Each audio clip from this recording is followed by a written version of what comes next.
নিজের লাইফের প্রতি মানুষ এখন এতটা ফ্রাস্ট্রেটেড থাকে যে সেই ঝালগুলা মেটানোর জন্য ওনার পোস্টের নিচে কমেন্ট বক্সে চলে যায়। তো সেদিন একটা পোস্টে দেখলাম, একটা গ্রুপে একজন ভাইয়া পোস্ট দিলেন যে উনি ওনার ওয়াইফকে অ্যানিভার্সারিতে স্বর্ণের কিছু গিফট করতে চান। তো ওনার বাজেট হচ্ছে 50,000 টাকা। তো এটার মধ্যে উনি কোত্থেকে কী পাবেন উনি আইডিয়া চাচ্ছিলেন।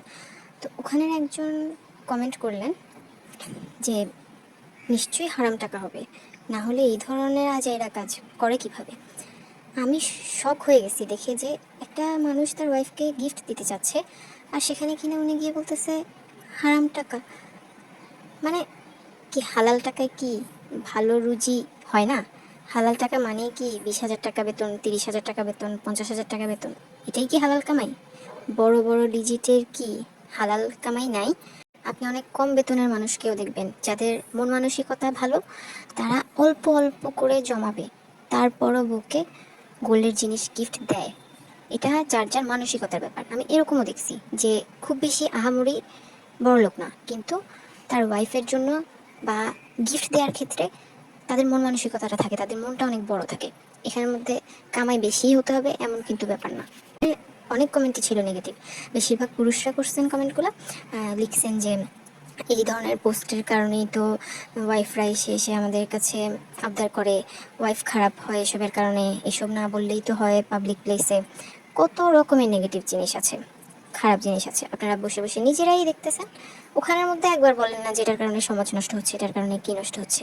কিন্তু একজন মানুষ, এটা একটা ভালো কাজই ছিল, কাউকে হাদিয়া দেয়া একটা ভালো কাজ। সবচেয়ে উত্তম সদকা হচ্ছে যেটা নিজের পরিবারের উপর দেয়া হয়, উত্তম খরচ, হাদিসেও আছে। কিন্তু না, ওইটা ভালো লাগে না তো। কেননা নিজেরা তো, অনেকের সামর্থ্য থাকে না, কিন্তু যাদের সামর্থ্য আছে তারপরও দিতে চায় না, এমনও আছে মানুষ।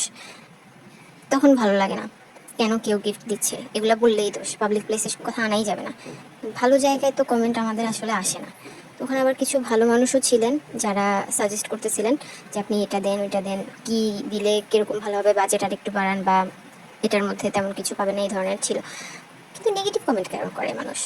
একটা চিনে না জানে না একটা মানুষের ওখানে গিয়ে লিখবে যে হারাম কামাই।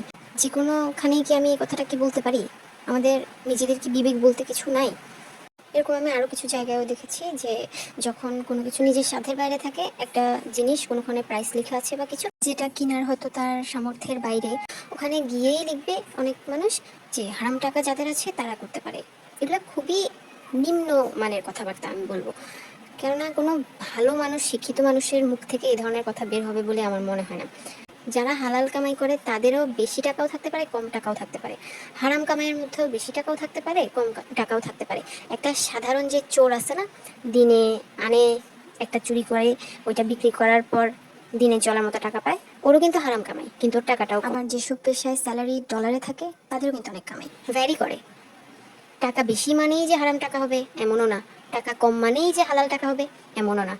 তাই জানি না শুনি না এরকম মানুষের জন্য হালালকে হারাম বলা, হারামকে হালাল বলাও কিন্তু গুনাহের মধ্যে পড়ে। এটা আমাদের মাথায় রাখা উচিত।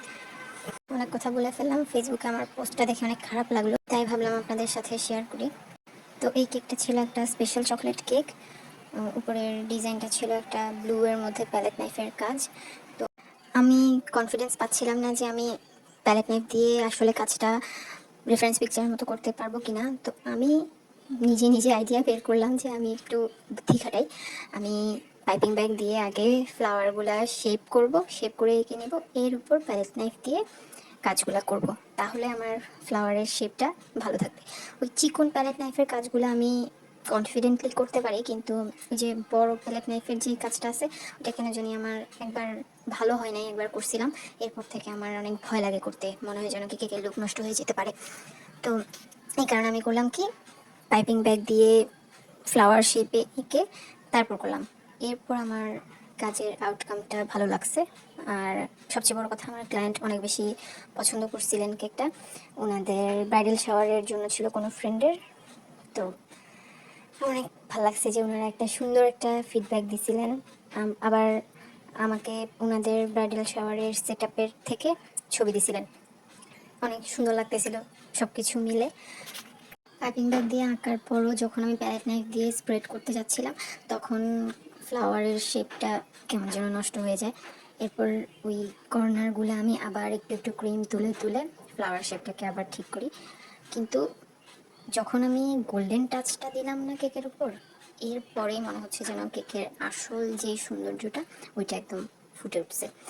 আর এই গোল্ডেন টাচের কারণে কিন্তু যে কোনো কেকের মধ্যে অনেকে কী করেন, কেকটা একটু স্পেশাল দেখানোর জন্য বলেন যে উপরে একটু গোল্ডেন টাচ দিয়ে দিন। এটা কিন্তু আসলে অনেক বুদ্ধিমানের কাজ। গোল্ডেন টাচ দেওয়ার কারণে লুকটা অনেক এলিগেন্ট হয়ে যায়। যেমন একটা পার্টির কেক বলেন বা কোনো অনুষ্ঠানের কেক বলেন, ওইটা কিন্তু একটু গোল্ডেন টাচ দিলে আমাদের বাঙালির মন খুশি হয়ে যায়। যদিও বলেন অনেকের কাছে গোল্ডেন খ্যাত লাগে, কিন্তু গোল্ড কিন্তু গোল্ড, ওর মান কেউ কমাতে পারবে না কখনো। আপু শুরুতে কেকটা 13 তারিখে নেবে বলছিলেন, এরপর আবার ডেট চেঞ্জ হয়ে 12 তারিখে আসে। তো শুরুতে আমাকে টপারের কথা বলেননি। 11 তারিখ রাতে ওনার মনে হয় যে একটা টপার দিলে ভালো লাগতো।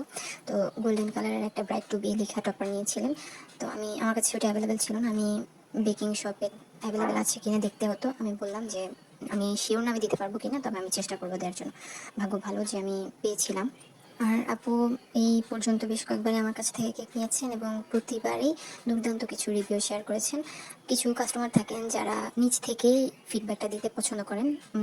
আমি নিজ থেকে কাউকে তেমন জিজ্ঞেস করি না, অনেকে বিরক্ত হন। এই কারণে যেসব কাস্টমার নিজ থেকেই তাদের ফিডব্যাকটা শেয়ার করেন, তাদের জন্য মন থেকে এত দোয়া আসে, এত আনন্দ লাগে যখন একটা ভালো রিভিউ পাই।